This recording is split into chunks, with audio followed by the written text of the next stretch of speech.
The interns enter the morgue for their first night shift. They feel uneasy, but brush it off as nerves. The fluorescent lights flicker as they're shown around, with one room, the oldest part of the morgue, off limits. Their supervisor warns them to stay alert and keep the doors locked at all times. As they settle in, strange noises begin. Muffled whispers, metallic clinks, and shuffling footsteps echo from the supposedly empty hallways. One intern, curious, investigates but finds nothing except a chill in the air. One of the interns stumbles upon a hidden drawer filled with old records of the deceased, detailing strange, unsolved deaths. As they read, the lights dim, and they sense someone watching them. While moving a body into the cold chamber, an intern catches a glimpse of a ghostly figure staring back from within. They blink, and it's gone, leaving only the open, frosty drawers lined up like silent, waiting sentries.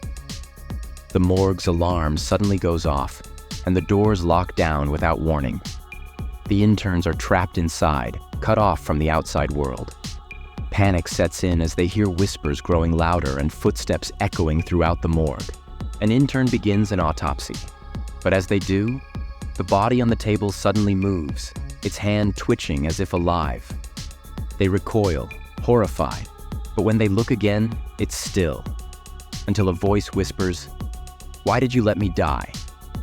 In the bathroom, one intern washes their face to calm down, but as they look up, they see a shadowy figure behind them in the mirror, a patient from years ago who died under mysterious circumstances. They find a hidden room filled with old medical files and newspaper clippings detailing the morgue's past as a place of illegal experiments and cover-ups. The interns realize they are surrounded by vengeful spirits wronged in life. Each intern starts seeing different apparitions related to the deaths they uncovered. One sees a drowned girl, another a man with burns, and yet another sees a soldier from long ago. Each spirit seems to demand justice, becoming more hostile. The interns gather in the main room to regroup, but a dark shadow begins to form in the corner. This entity, larger and more menacing than the others, is the culmination of all the suffering held within the morgue walls. It looms over them, filled with wrath. Frantic, the interns try to escape, but find that every door leads them back to the morgue. Their phones and radios are dead. The whispers become unbearable, and ghostly hands reach out from the walls to grab at them. In a last attempt to survive, one intern remembers a ritual they read about in an old file. They begin a ritual to calm the spirits, apologizing and acknowledging the wrongs done to them. The apparitions waver, almost listening. The vengeful spirits demand a sacrifice, a way to balance the pain and injustice they suffered.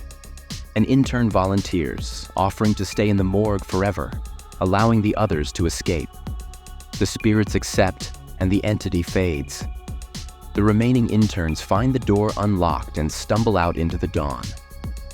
They glance back to see the volunteer intern's ghostly silhouette watching them from within, forever bound to the haunted morgue.